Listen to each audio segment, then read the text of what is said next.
All right, and welcome on my next guest. We got Dean Blandino, NFL and NCAA rules analyst for Fox Sports. Dean, has everything going? It's a wild time in the world right now. Yeah, it definitely is. I'm doing well. Everybody's hanging in there, and I'm excited to be on the podcast. Absolutely appreciate it. Thank you so much for chatting for a few minutes. So, I want to ask you a little bit about your early career because we see you every Sunday, but so you have more of a different background than some similar rules analysts. So, I saw you played football in high school, but then you kind of pivoted into college and you studied communications. Did you know the NFL, playing in the NFL really wasn't that much of a reality for you? Yeah, I knew that early on. I mean, I love sports. I grew up playing baseball and hockey and football and wanted to stay involved in sports. I knew my sports career wasn't going to go beyond high school. And so I focused in college on communications, getting television both on the camera and behind the camera, more of the production side. And I went to school in New York. I'm from New York. The NFL's league office is in New York City, and I just sent my resume to the NFL. And so I have a little bit of a different background than most people that get into this industry. I didn't have an officiating background. I started as an intern in the officiating department. I learned officiating that way, putting videos together, working with officials and former officials and them teaching me the rules and everything else. And then it just kind of worked my way through that process, became a replay official, and then ultimately was in charge of the entire officiating department, and now I'm with Fox Sports. That's awesome. So I have a question. So what your early days as an intern, what kind of stuff did they have you doing? Yeah, I was doing anything and everything. I was assisting in a lot of different areas. Statistics, that's something, similar to the players. We keep track of official statistics, the calls that they make. They're evaluated on those calls. So those types of things, number of penalties per game by team, by official, by officiating crew. So I was doing a lot of stuff on the statistical side and even more so on the video side, putting together training tapes for officials. And so the officiating supervisor would give me a list of plays. Here's a tape for offensive holding. And I would have to go to each game and pull each play and basically edit that tape. And I was doing a lot of that editing work. And that's actually how I learned a lot of officiating, from watching those tapes while I was editing them. What were the early stages of instant replay like? Yeah, it was an interesting time. Replay, there was a first iteration of replay in 1986, and that lasted until 1991. I wasn't at the NFL at that time, but when I was at the NFL in 1999, we brought it back, and it was a really interesting time. The technology had finally gotten to a point where you could implement a replay system and do it seamlessly. That was the problem with the old system. It was 2 VCRs. Yeah. If you could remember that technology, It wasn't advanced. You got to start it. You got to rewind it all the way back. You had 2 running, and if you wanted to look at video, you had to stop the one VCR, rewind while the other one recorded, and then keep going back and forth. So in 1999, we had a company come in. It was a Canadian company that was called Leach at the time, and they had this digital technology where you captured the video feed, digitized it, and then you were able to mark different points on that feed and access the different angles with the touch of a finger to a touch screen. Yeah. And that's still the basic concept behind the replay system today. And it really was an interesting time because we were putting the rules in place. What is going to be reviewable? How will plays be, reviews be initiated? It was a coach's challenge system, and then obviously inside 2 minutes, the replay official took over, and it was a really fun time to be a part of the system and kind of creating it from scratch. Yeah. Was there any backlash among some of the people that have been there forever? That's like, hey, we don't need this. We've been doing it fine from that. Yeah, a little bit. I think there was some people that just, because the first go around with replay wasn't successful, they were skeptical, and a lot of officials had to buy in. Think about if you're whatever profession you're in. Imagine making a decision and then having somebody immediately challenge that decision, and then you have to wait to see if your decision is going to be confirmed or not. So there was some backlash initially, but it didn't last very long. And what officials and what most people around the league realized is that replay was going to be a really good tool to help the officials get the play right. And I think ultimately that's what people want. They don't want officiating mistakes to impact games negatively.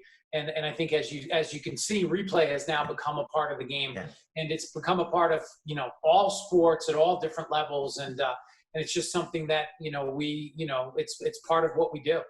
Do you think for most officials, when the game is sort of, let's say, a minute left in the game, they're very hesitant to throw that flag, or do you think they're just waiting to see what they need to see? You hope the good officials are not hesitant. The good officials are the ones that they know that if it's a foul in the first quarter, it's a foul in the fourth quarter, regardless of the score, the situation. And that's, as you vet officials and as you recruit them, you look for officials that aren't going to be hesitant, that show a track record of stepping up in the critical situations, because not throwing a flag when it should be thrown is just as impactful as throwing the flag. And so, you affect the team either way. And that's something most officials, when they get to the NFL, they don't have that mindset. Hey, let the play come to them. And if there's an infraction that needs to be called, they're going to throw the flag regardless. That's what they're taught. And that, for the most part, that's what they do. Do a lot of these officials know individual players' tendencies like in advance, just so they're not really caught off guard when something happens? Yeah, there's a lot more advanced scouting today than there was 30 years ago when I started. When I started, the officials didn't really prepare for the teams they were going to work. They more or less looked at their previous game, evaluated their performance that way. And then probably 10 to 15 years ago, that shifted, where just like the teams, if you're going to scout your opponent, we wanted our officials to scout the two teams they were going to work, not to prejudice themselves to one player and say, well, 72 holds all the time, because you don't want to go into a game thinking that, because you could miss something else, but to just understand the tendencies, what teams like to do in certain situations. Third and short yardage, or fourth and short yardage, they like to run this type of play, or these formations are what they run on special teams. Tempo-wise, do they go fast? Are they more of a huddle team? And then as you look at individual players, you just kind of get a sense for, do certain players tend to push the envelope a little bit? Does an offensive lineman tend to, get outside the frame, or does a defensive player tend to get very physical in the secondary? So you have general tendencies that can help you anticipate things, and that's part of their preparation. And back to your career, after playing around with the highlights and kind of organizing all that, how did you start to kind of make your way up the chain?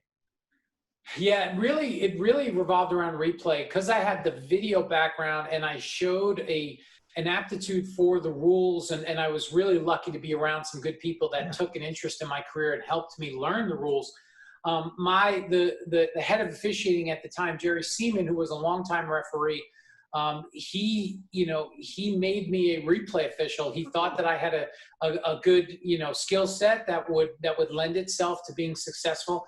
And so in addition to being involved in bringing the system back, he made me a replay official because I had the video background. Because when you think about replay, what you're doing is you're not watching the play live. You have to watch it with the video angles that you have available, and you have to analyze the play more than just make a split-second decision like officials do on the field. And so he saw something in me that would lend itself to being successful in the replay booth, and I became a replay official back in 1999, and kind of just worked my way from there. I have a suggestion, kind of an idea that I don't know if the NFL's ever thought about. So you always see, like, when the guys, I think it happened to the Panthers like 4 times last year when they were right at the goal and they couldn't score. Has anybody ever thought about, this is an idea I've been thinking about for a while, if they put motion sensors in the pylons and having it go straight across the field and put a motion sensor in the ball, so as soon as the ball crosses the plane, they can cut down on the time and say, oh, it's a touchdown. Yeah, that's definitely something that we've talked about. We've had companies come in when I was at the NFL and show us that type of technology. It's a little bit different in football in that you can locate the ball itself, and obviously know where the goal line is. I think the added layer in football, unlike, say, soccer, where the ball just has to cross the line, in football, you have to also know, okay, when is the runner down? When is the knee down? So that's an added layer. So I think, that's probably somewhere down the line. I think the league will continue to look at that because, again, that GPS or whatever technology we use, it would be great to locate the football, but you also have to locate it at the moment in time when the knee is down or the runner's progress is stopped. So I think that's the next step. And if they can figure that out, then I think you'll see some technology like that. I also saw that you did or did and currently do stand-up comedy. How did you come into that? Yeah, that was, it was something that I really enjoyed. A friend of mine who was actually working at the NFL at the time had done some stand-up comedy and thought that I would be good at it, and kept pressuring me, hey, come down, just do an open mic. And, I was living in New York City at the time, and there's a ton of comedy clubs. And I finally just gave in, and I said, okay, I'm going to do it. And I just fell in love with it. I really enjoyed it. And it was never a career goal of mine. I always knew that I wanted to stay with the NFL, and I wanted to kind of, work my career through the NFL. But I really enjoyed it. I did it on the side, and it actually helped me quite a bit in my career, because you're just up there, and it's more or less public speaking. And if you're, so if you're hesitant to get in front of a group of people, stand-up comedy is going to really help you do that. And it really helped me present in front of coaches and players and ownership and everybody else around the league. And it's helped me in my career today with, being on camera and being on live TV and being able to articulate my thoughts. So it's definitely something I love doing, and it really helped me. That's awesome. I have a question. When you were in school and you were kind of focusing on what you wanted to do, was rules analyst, was that even a thing? No, it wasn't a thing. For me, when I was in school, officiating wasn't on my radar. I knew I was kind of going back and forth between, in front of the camera or behind the camera, and I'd grown up, and I'd always been interested with news anchors, and then more so as ESPN grew in popularity, the Sports Center anchor, like that seemed like a dream job, right? Because you're involved with sports and highlights and everything else. So it was kind of playing between those two things, because I did like the technical aspect as well, how you create TV. And and then the NFL opportunity came up, and it was just something that I kind of went with. And rules analyst, the first, Mike Pereira, who was my boss at one time, he was the one that really created this role when he left the NFL. He went to Fox Sports and created this rules analyst role, and really was a pioneer in that area.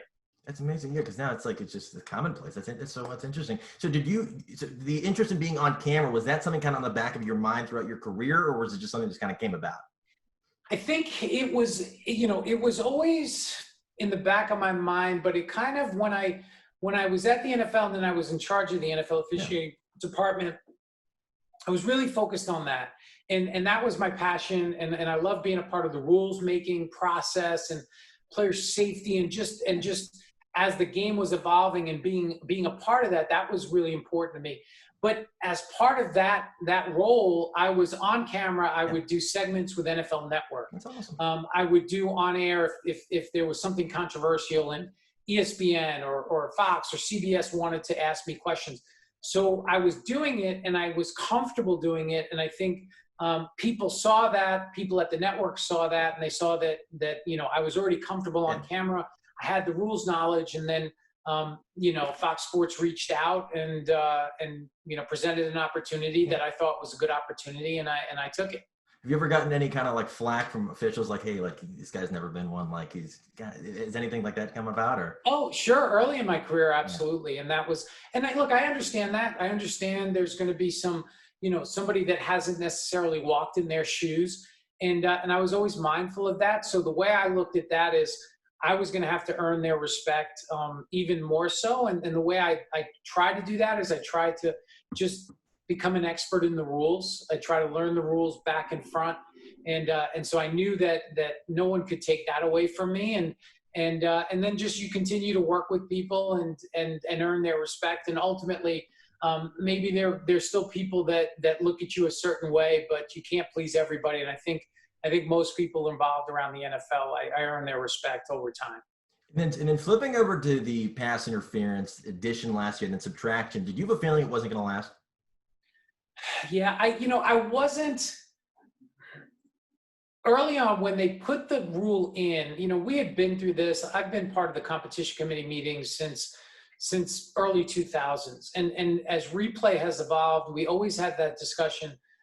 Why don't they expand it to judgment calls like pass interference or holding? And the pushback always was that, look, replay was not designed for subjective calls, because because replay, you can look at the football hitting the ground. That's objective, right? Or the ball breaking the plane. Yeah. Pass interference is different. Pass interference, you can see contact, but it's not just contact. It's, did that contact impede, restrict the opponent's ability to make a play on the ball? That's very subjective. And we always felt that replay wasn't going to make that call any better or more consistent, because you're just replacing one person's subjective judgment with another's. And so I was cautiously optimistic if they could find the right standard. But as we saw it play out in the 2019 season, they never really could find a consistent standard. And I think that's the problem. And when you saw calls that you thought were clearly pass interference that were not created in replay, I think that was a problem. And ultimately, the league felt it just wasn't worth it, and they didn't put it back up for another year, which is not normal for a rule change in the NFL. Interesting. And I also saw that you were heavily involved with the XFL earlier in the year. How did that come into play for you? And was that something that you jumped on, like you had a lot of interest in? Yeah, I mean, I was always, one of the benefits to leaving the NFL, and I love the NFL, but it opened up some other opportunities for me to work with some other leagues. And, I had known Oliver Luck, who was the commissioner of the XFL. I've known Oliver for a long time, and he reached out to me about, when he was named commissioner, if I would take over the officiating with the XFL, and I jumped at it. I love football. I love being a part of something new, and I had such a great experience with the XFL, and I still get, whenever anybody talks about it, I still get sad knowing what happened, because it was I really felt like it was gaining momentum, and it was really going very well. And then, who can prepare for something that like a pandemic, like what's happening in the world today? And it's just really sad what happened. Do you think there's any one thing, because they did a lot of different types of, a lot of different things in the XFL, different than the NFL does it. Do you think there's one thing that the NFL saw and like, all right, we like that, we might think about that? I think there were a couple of things that the NFL looked at and would consider implementing. I know the kickoff was the XFL did a really great job with the kickoff. The goal was to keep the kick return in the play and limit some of those high impact collisions that you see on a more traditional kickoff. And we feel like that's what happened. 94% of kicks were returned in the XFL. And small sample size, but we didn't have a reported concussion. And so I know the NFL has looked at that as they look at their kickoff and their kick return and the injuries that occur on those plays. I think some of the access that fans had on an XFL broadcast, the being able to listen into the play call or see the replay booth and hear those decisions. I don't know if the NFL will go that far, but I do think the NFL has looked at that as they continue to improve their fan engagement and that experience for the fan. And I think those are things the NFL and college football have talked about. And then fast forwarding to hopefully the season this year, what do you think people are going to notice week one? It's something that they didn't think about. Like, okay, this is very different in terms of the officiating or just on field, anything like that. Well, I mean, COVID related or non-COVID related? Just something different that's going to just jump out at people. Like, I don't know if the officials are going to stand a decent space apart, or I don't know if they're going to be hesitant to break players out. If we, obviously there's still some work to be done, and I don't know for sure what's going to happen. Nobody does, but I think you're going to see things like officials wearing masks. One of the things that they're looking at, both college football and the NFL, is electronic whistles that are activated with your hand versus bringing it to your mouth to blow the whistle. I think you're going to see officials, obviously during the play, it's tough to social distance, but I think you're going to see a limited number of times where officials are getting together. Maybe when they do have a conference, they're 6 feet apart. I think you're going to see, limited number of people on the sidelines. You're going to see chain crews that maybe don't have as many people. You're going to have to really narrow it down to the essential people. And because obviously the more people, the more opportunity there is for the virus. And I think that's going to be something, on both officiating, players, coaches wearing masks. It's going to look different for, if and when we have a season, it's definitely going to look different. I saw that their Oakley is involved with putting like a kind of face covering. Do you think that's something the players are going to want to buy into? Yeah, I don't know. I mean, I don't know all the medical Yeah, information in terms of the eye covering yeah, and if that's necessary. I do know that yes, they're looking at a face shield yeah, that would protect the yeah, player or supposedly protect the player from airborne particles. yeah. I know a lot of I know JJ Watt came out and said he doesn't want to play with a face shield. I know Oh, a lot of players don't like that face yeah, shield because of whether it's a it fogs up or the heat or anything else. So even on the officiating side, they're talking about NFL officials wearing some kind of yeah. eyewear goggle type thing to protect their eyes. So I don't think anything has been finalized yet. I know the NFL and the NFLPA are talking this week, and they have an owners meeting scheduled for this week as well. So we'll see. Do you know if there's been some? I saw that a lot of the older MLB umpires have started to back out. Do you think that's going to be commonplace for when that storyline takes effect in the NFL? Yeah, I think you might have some officials Yeah, that opt out. I think this is something that we certainly haven't dealt with in our lifetime, and everybody has a different situation. Whether it's whether you have something that puts you at risk yourself, or maybe it's a family member, maybe it's somebody that has had a newborn child. I mean, these are all things not just players and coaches, but officials have to consider. So I think everybody's going to have to make those decisions. I know the NFL will do everything possible to make sure it's a secure and safe environment. But I think you're going to see some officials that maybe like the MLB umpires that maybe say, I'm not going to put myself or my family at risk, and they opt out. yeah. And I saw that you have a podcast with iHeartRadio. How did that come to life? Yeah, that was something, there's so many podcasts out there now. We had some discussions with iHeartRadio, and they thought it would be interesting to look at football from an officiating perspective. So, yeah, we started it in the beginning of the 2019 season. So we've been going since September of 2019, and it's me and a couple of my colleagues that work at Fox Sports that are in the studio with me on game days, and we talk about officiating and sports, and it's called Good Calls. And it's been a lot of fun, and we'll have guests on sometimes, and Awesome.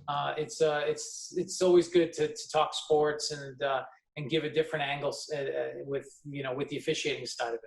I have one last question for you. What's the craziest thing somebody said to you after a couple days after a game, like after saying a disagreement with a call that you either agreed with or something that just kept happening during the game?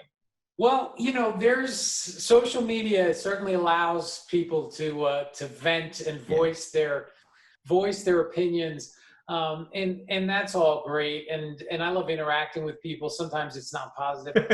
Certainly, I was involved in probably the most controversial call that I was involved in was the Dez Bryant play against the Packers, and so I still get people today, Cowboy fans, that will tweet at me, Dez caught it. And the one I remember. Not long after that game, a guy, he tweeted me a picture of his 6-year-old son in a Cowboys jersey crying. And he thanked me for making his 6-year-old son miserable. And that makes you feel good when you can make little kids sad. It was, but hey, I know all it is NFL fans and sports fans are passionate, and officiating is somewhat of a lightning rod, and we all get that. When we get into this business, we understand it, and I never take any of that personally.